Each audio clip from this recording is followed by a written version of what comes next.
I'll never forget the day I got slapped by a store manager in my husband's boutique.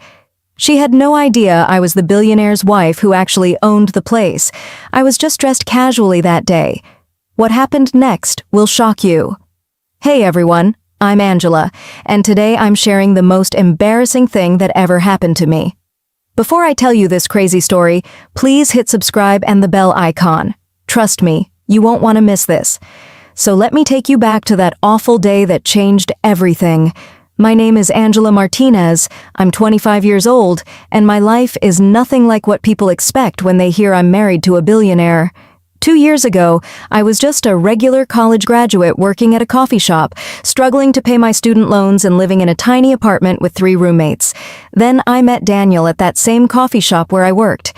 He came in every Tuesday and Thursday, always ordered the same thing, a black coffee and a blueberry muffin, and always left a $20 tip that I tried to refuse, but he insisted I keep.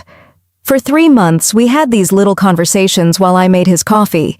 He never mentioned what he did for work, never flashed expensive watches or talked about money. He just seemed like this really sweet, down-to-earth guy who was genuinely interested in my dreams and goals. When he finally asked me out, I said yes, because he made me laugh and feel comfortable in my own skin.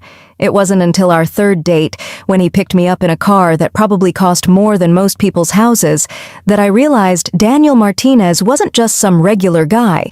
He was the Daniel Martinez, owner of Golden Crown Enterprises, a luxury retail empire worth over $3 billion. Our relationship moved fast after that, but not because of his money. Daniel loved that I treated him like a normal person, and I loved that despite his wealth, he never made me feel small or insignificant. When we got married 18 months later, it was a simple ceremony with just our families. No media circus, no society pages, just 2 people who genuinely loved each other. But adjusting to being a billionaire's wife? That's been the hardest part of this whole journey. Daniel always tells me to dress, however makes me comfortable, to be myself, and never to change who I am for anyone. That's easy to say, but when you're constantly surrounded by people in designer clothes and expensive jewelry, it's hard not to feel like you don't belong. I still prefer my jeans and sneakers, my comfortable t-shirts and my canvas bags.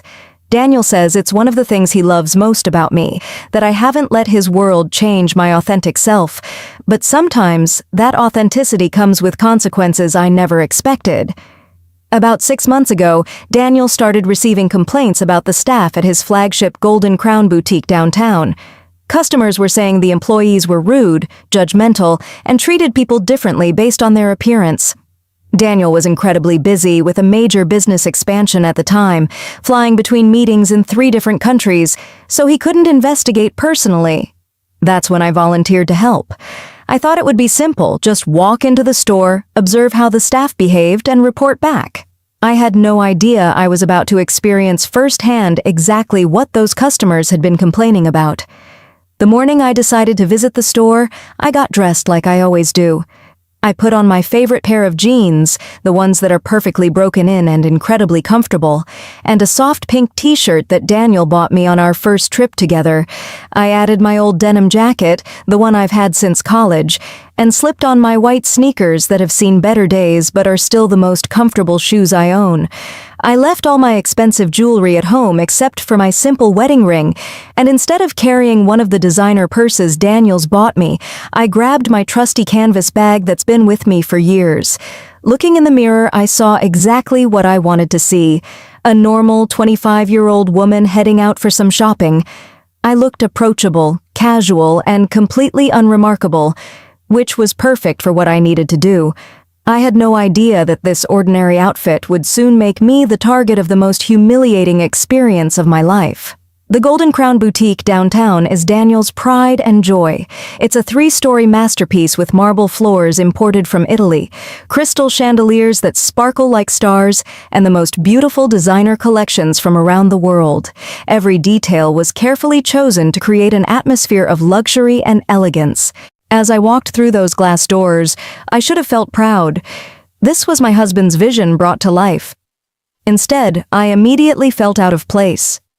The moment I stepped inside, conversation seemed to quiet. I could feel eyes on me, assessing my appearance and finding it lacking. Other customers, dressed in their designer outfits with their expensive handbags, glanced at me with barely concealed disdain. The sales staff, who should have greeted me with the warm welcome that every customer deserves, instead watched me with suspicious eyes. I tried to shake off the uncomfortable feeling and remind myself why I was there, but it was hard to ignore the obvious judgment in the air. I walked slowly through the ground floor, admiring pieces that Daniel had personally selected during our buying trips. There was a gorgeous purple silk blouse that I remembered him being excited about, and a collection of evening gowns that had taken months to source from exclusive designers. As I reached out to feel the fabric of a beautiful dress, a voice behind me made me freeze. "Excuse me, can I help you find something affordable?" I turned around to face a tall blonde woman who looked to be in her early 30s. She was impeccably dressed in a cream-colored business suit that probably cost more than most people's monthly rent. Her makeup was flawless, her hair styled perfectly, and she carried herself with a kind of confidence that comes from knowing you hold power over others. Her name tag read Madison Store Manager, and the smile on her face was the fakest thing I'd ever seen. "Oh, hi," I said, trying to sound friendly despite the obvious sarcasm in her greeting. "I was hoping to look at some dresses, actually." Madison's laugh was sharp and cruel, loud enough that other customers turned to watch our interaction. "Honey, do you know where you are? This isn't Target or some discount store. This is Golden Crown Boutique. Our cheapest item costs more than your entire outfit." The words hit me like a physical slap. I felt my cheeks burn with embarrassment, but I forced myself to stay calm. "I understand this is an expensive store," I said quietly, "but I'd still like to look around if that's okay." "Look around?" Madison's voice got louder, more theatrical. "This isn't a museum, sweetie. We're not here to provide entertainment for people who can't afford to shop here. Maybe you should try the mall down the street. I think there's a nice department store there that's more in your price range." By now, we had definitely attracted attention. I could see other customers pulling out their phones, probably thinking they were about to witness some kind of drama for their social media feeds. The sales staff had stopped what they were doing to watch our conversation unfold. I felt trapped, humiliated, but also increasingly angry. This was my husband's store, and this employee was treating a potential customer, me, with complete disrespect. "I'd still like to browse," I said, my voice a little stronger now. "I'm not causing any trouble. I'm just looking at your merchandise." Madison stepped closer to me, her voice dropping to what she probably thought was a threatening whisper but was still loud enough for everyone nearby to hear. "Listen, I'm trying to be nice here, but you're making our real customers uncomfortable. People come here for a luxury shopping experience, not to have to look at, well, this." She gestured at my outfit with obvious disgust. That's when something inside me snapped, not into anger but into a strange sort of clarity. I realized that this woman, this employee of my husband's company, was giving me a perfect demonstration of exactly what the customer complaints had been about. "What if I told you I could afford to shop here?" I asked calmly. "Would that change how you're treating me?" Madison's eyes lit up with malicious glee. "Prove it," she said loudly, making sure everyone in the store could hear. "Show me you have at least $500 cash right now, or I'm calling security to escort you out." The demand was so outrageous, so far beyond any reasonable customer service standard, that I almost laughed, but instead I reached into my canvas bag to look for my wallet. I wanted to see just how far this woman would take her power trip. As I rummaged through my bag, my elbow accidentally bumped against a small jewelry display near the register. A delicate gold bracelet, one I recognized as part of Daniel's new spring collection, fell to the marble floor with a soft clink. Madison's reaction was immediate and dramatic. "Oh my God!" she shrieked, pointing at me like I had just committed murder. "She's stealing! I saw her slip that bracelet into her bag. Everyone saw it!" The accusation hit me like a tsunami of shock and humiliation. Not only was it completely false, but she was accusing me of stealing my own husband's merchandise. "I didn't take anything," I said, my voice steady despite the chaos erupting around me. "It just fell when I bumped the display accidentally." "Right, sure it did." Madison sneered, her voice dripping with sarcasm. "That's what they all say. Jake," she called to a young security guard who looked like he'd rather be anywhere else in the world. "This woman is shoplifting. I need you to detain her and check her bag." Jake approached reluctantly, his face showing clear discomfort with the situation. "Ma'am," he said quietly, apologetically, "I'm going to need to ask you to open your bag so we can verify that nothing was taken." This was my moment. I could have ended everything right there by showing my ID, calling Daniel, or simply revealing who I was. But I was fascinated in the most horrible way by how far Madison was willing to take this.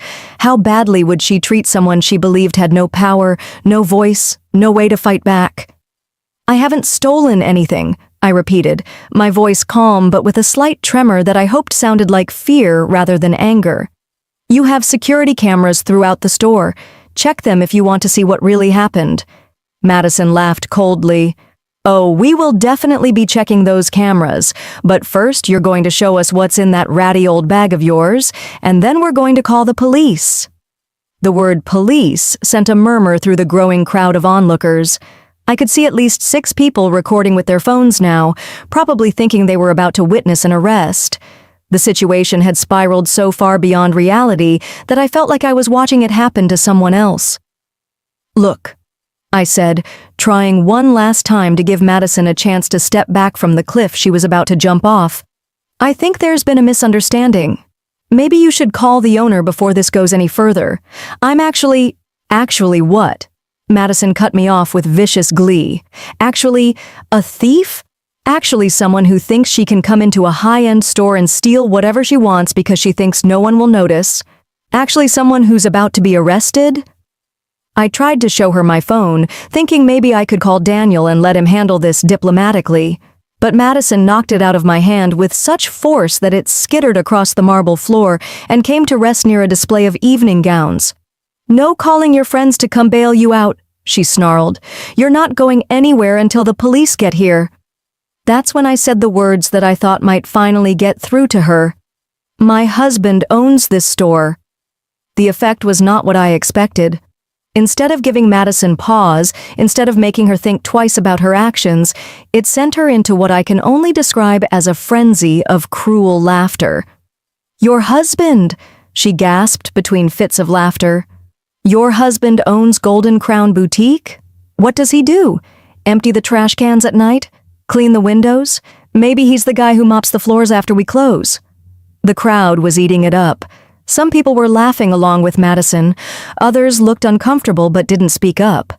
The young security guard looked like he wanted to disappear. And I stood there in my jeans and sneakers, being mocked and humiliated in my own husband's store by his own employee. "You know what?" Madison said, her voice rising to a pitch that could probably be heard throughout the entire first floor. "I've had enough of this pathetic little fantasy of yours. Time for you to face reality." That's when she did it. Without any warning, without giving anyone a chance to intervene, Madison drew back her hand and slapped me hard across the face. The sound of her palm connecting with my cheek echoed through the entire store like a gunshot. For a moment, everything went completely silent. The laughter stopped. The whispered conversation stopped. Even the soft background music seemed to pause. Everyone just stared in shock at what had just happened. My face burned where she had hit me, but the physical pain was nothing compared to the emotional trauma of being assaulted in front of all these people. I raised my hand to my cheek, feeling the heat radiating from the spot where her hand had connected. But more than hurt, I felt something else, a strange sort of calm determination. I walked over to where my phone had skittered across the floor and picked it up carefully. My hands weren't shaking, which surprised me. Madison was saying something about how I deserved it and how I should learn my place, but I wasn't really listening anymore. I was focused on my phone, scrolling through my contacts to find the number I needed. "Hi, Daniel," I said when he answered, my voice perfectly steady and calm. "I'm at the downtown store. You need to come here right now. And bring security." Madison, who had been basking in the approval of some of the watching customers, suddenly focused on my phone call. "What are you doing?" she demanded.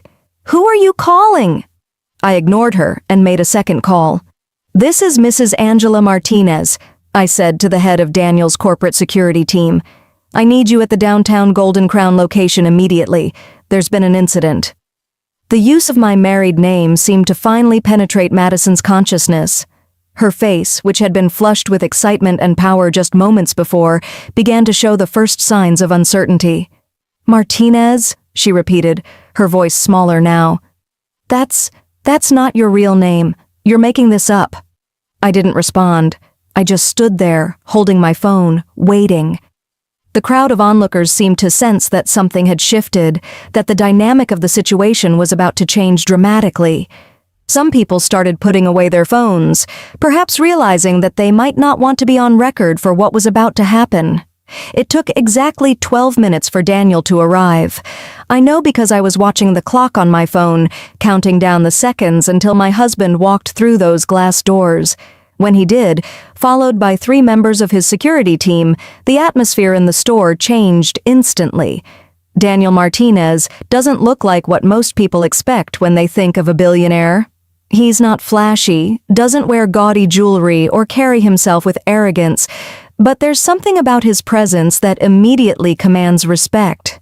Maybe it's the way he carries himself with quiet confidence, or the way people instinctively step aside when he walks by, or maybe it's just the knowledge that this man has the power to change lives with a single decision. Madison's face went through several stages of realization as she watched Daniel stride across the store toward me. First confusion, then recognition, then a dawning horror as she began to understand exactly what was happening. "That's my wife you just assaulted," Daniel said, his voice quiet but carrying clearly throughout the store. His arm went around my shoulders protectively, and I felt some of the tension I'd been holding finally start to release. I stood up straighter, finding my voice again. "I'm Angela Martinez," I announced to the room, though I was looking directly at Madison. "And my husband owns this store, this entire chain, and the company that employs every person in this building." Madison's face went through one final transformation, from pale uncertainty to absolute white terror. Her mouth opened and closed several times, but no words came out. The other customers were whispering excitedly now, phones coming back out to capture this dramatic reversal. "You ... Madison finally managed to stammer. "You can't be... you're dressed like a normal person?" I finished for her. "Like someone who values comfort over appearances? Like someone who doesn't think expensive clothes make them better than other people?" Daniel was furious. I could feel it radiating from him in waves, but his voice remained controlled. "I want to see the security footage from the last hour," he told his team. "All of it." "That won't be necessary," I said quietly. "Everyone here witnessed what happened, and I'm sure several people recorded it." I looked around the room at the phones that were still pointing in our direction. Madison fell to her knees right there on the marble floor, literally fell to her knees. "Please," she begged, tears streaming down her perfectly made-up face. "I didn't know. I'm so sorry. Please don't fire me. I need this job. I have bills. I have rent." For a moment, I felt a flicker of sympathy for her. Then I remembered the cruelty in her voice when she was mocking what she thought was my husband's job. I remembered the laughter when she slapped me. I remembered every customer who had probably been treated the same way by this woman. "You're right," I said calmly. "You didn't know who I was. And that's exactly the problem. You treated me terribly not because of anything I did, but because of how I looked. Because you thought I didn't have the power to fight back." Daniel squeezed my shoulder gently. "What do you want to do?" he asked quietly. I thought about it for a long moment. I could destroy Madison's life. I could have her arrested for assault. I could make sure she never worked in retail again. But what would that accomplish? "You're fired," I said simply. "Effective immediately. You'll receive your final paycheck and 2 weeks of severance pay, which is more generosity than you showed me. But you're banned from all Golden Crown properties, and if you ever assault another customer anywhere, I'll make sure the whole world knows exactly what kind of person you are." Madison was sobbing now, but she managed to nod and whisper thank you through her tears. Daniel's security team helped her gather her things and escorted her out while she was still crying. After she was gone, I turned to address the crowd of onlookers who were still watching this drama unfold. I want everyone here to understand something, I said, my voice carrying clearly through the store. What happened here today was wrong on every level. No customer should ever be treated the way I was treated, regardless of how they're dressed or how much money you think they have. Everyone deserves basic human respect and dignity. Some people in the crowd looked ashamed. Others were nodding in agreement. A few tried to apologize for not speaking up, but I waved them off. I understood why they hadn't intervened. It's human nature to avoid confrontation, especially when you think it doesn't involve you.